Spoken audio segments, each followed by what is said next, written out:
Use a 17mm socket, take the lug bolts out.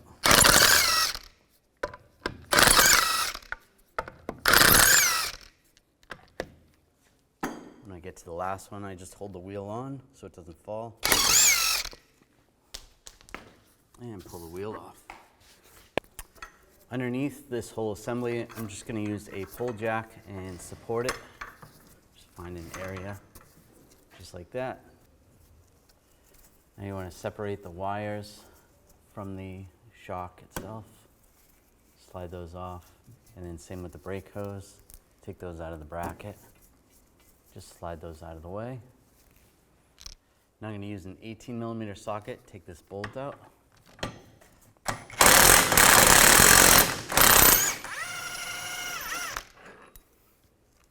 Just to get some more slack in the wiring, I'm just going to take this wire out of the bracket right here next to the brake line. Just pry that out. It just gives you a little more so that you can fish this down. Now up top we want to take those two bolts out. I'm going to use a 13mm socket.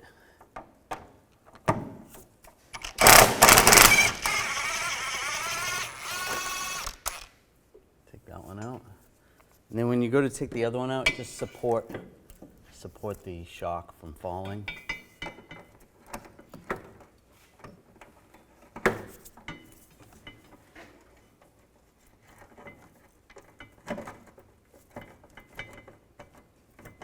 Make sure you're on there.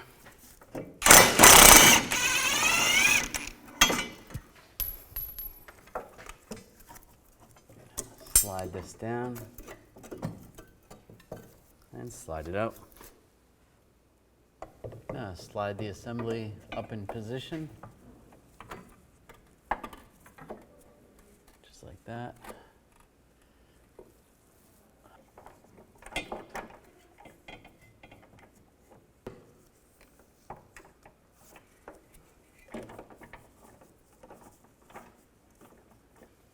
And before we tighten those down, we want to put this lower shock bolt in. Get that lined up. You might have to pry down on the knuckle. Get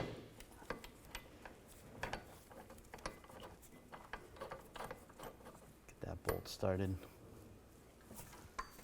There we go. That's started. Now I'll tighten the top bolts.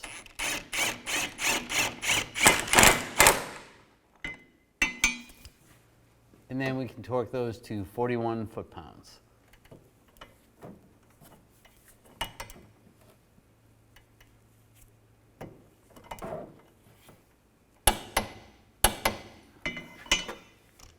And tighten the lower bolt. And we can torque this to 121 foot-pounds.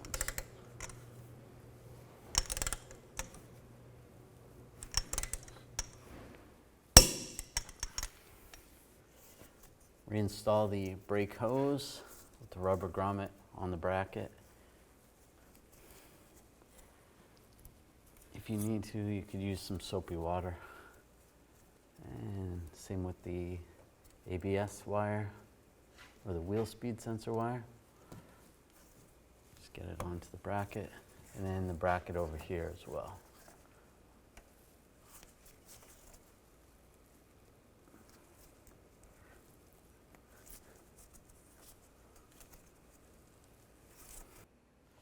Now reinstall the wheel. Put the lug nuts on.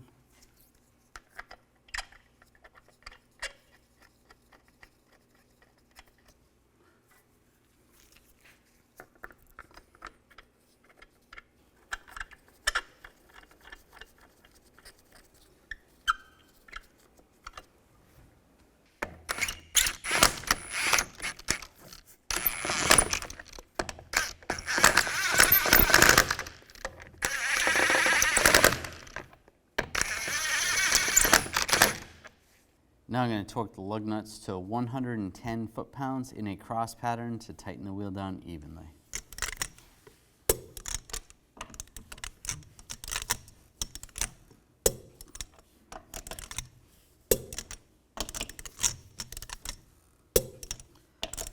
go around again, double check.